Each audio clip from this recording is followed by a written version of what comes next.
Selamat siang. Kini kita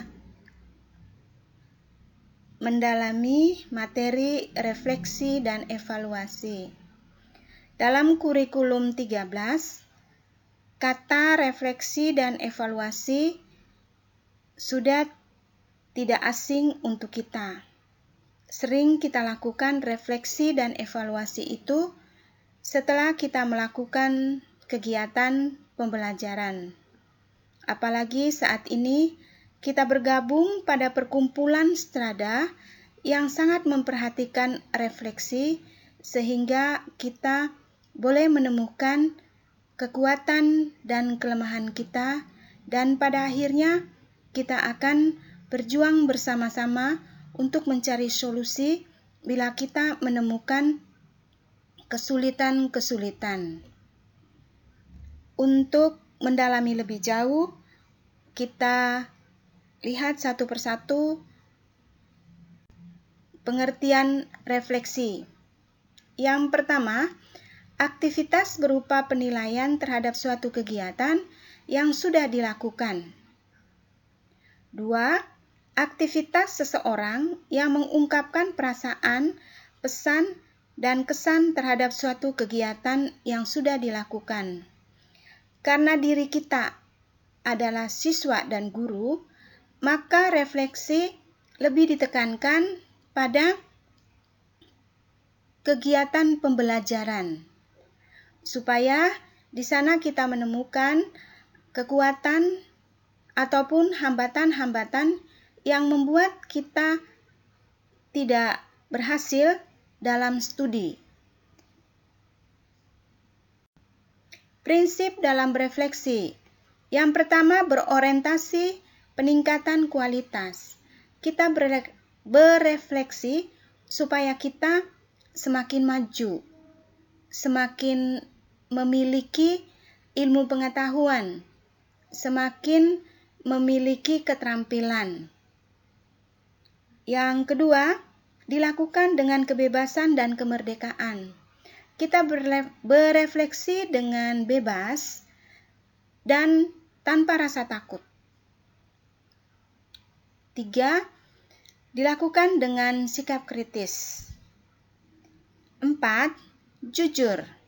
Dalam berefleksi kita bersikap jujur, mengungkapkan apa saja yang kita alami pada saat kita belajar tanpa menyalahkan orang lain. Kalau kita dapat menyerap ajaran yang diberikan atau yang disampaikan oleh Bapak Ibu Guru, maka di situ kita mengungkapkan bahwa kita mudah menyerap. Tetapi kalau kita mengalami kesulitan, maka kita pun dengan jujur mengungkapkan kesulitan itu sehingga pada waktunya kita boleh dibantu dan pada akhirnya kita bisa sukses. 5. Menyeluruh. Refleksi yang kita lakukan untuk suatu kegiatan pembelajaran dilakukan secara menyeluruh. Artinya, kita melihatnya mulai dari awal pembelajaran, pertengahan pembelajaran, lalu akhir dari proses pembelajaran itu. Kira-kira apa yang kita alami? Semua hal yang menyangkut proses pembelajaran, entah itu kekuatan ataupun kelemahan, perlu kita refleksikan. Sehingga kita bisa mencapai cita-cita yang kita miliki dengan maksimal. 6. Berkelanjutan. Hasil refleksi menjadi dasar untuk melakukan tindakan perbaikan. Kalau hari ini kita berefleksi dan menemukan ada hal-hal yang baik, hal-hal yang mendukung kegiatan pembelajaran, maka hal-hal itu perlu kita pertahankan atau kita berusaha mencari terobosan baru sehingga kita lebih maju dari hari ini.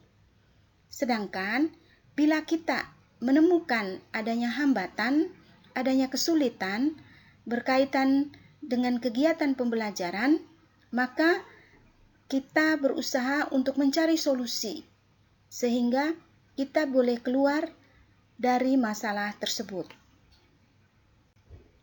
Tujuan refleksi. Yang pertama, melatih diri untuk berani melakukan evaluasi terhadap diri sendiri.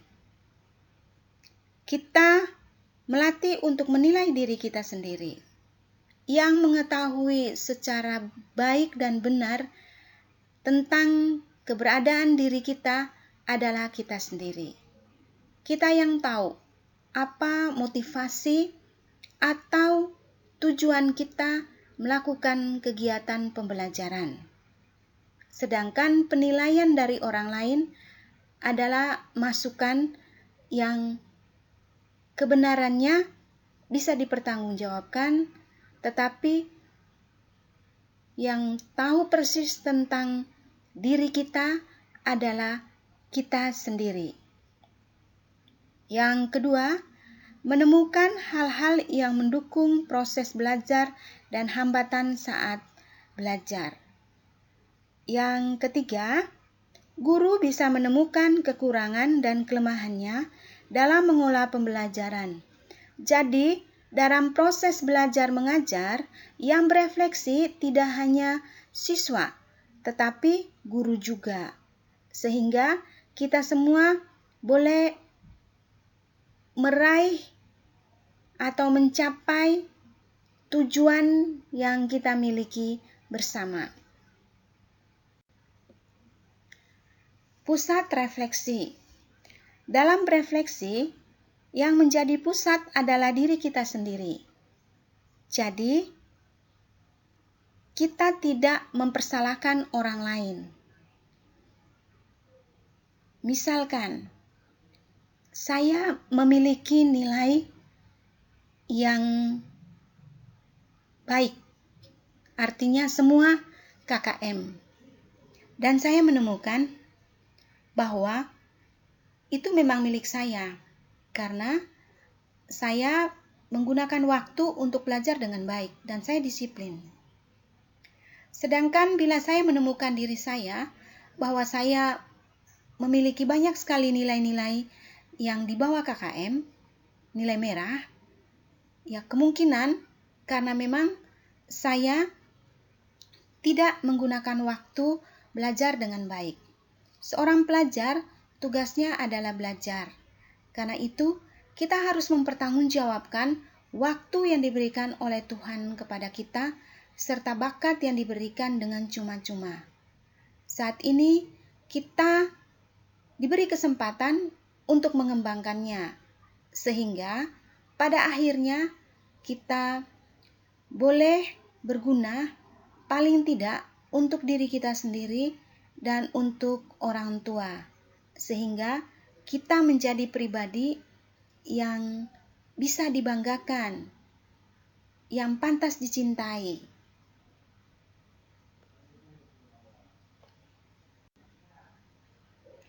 Setelah kita mendalami pengertian refleksi, fungsi refleksi, tujuan refleksi,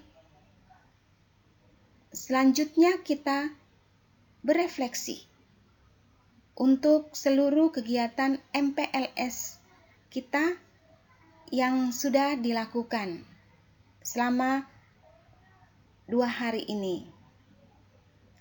Kita beralih ke Google Classroom dan mengisi Google Form yang sudah di-share. Selamat berefleksi. Semoga kita memiliki kebiasaan berefleksi setiap hari, sehingga kita dari hari ke hari semakin menjadi manusia yang unggul, manusia yang berbudi luhur, manusia yang tahu berterima kasih kepada orang lain yang sudah berjasa pada diri kita.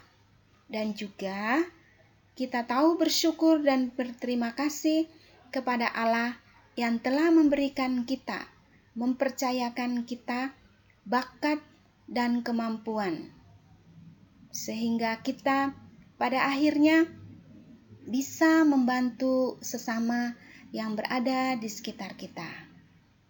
Demikian, selamat berefleksi.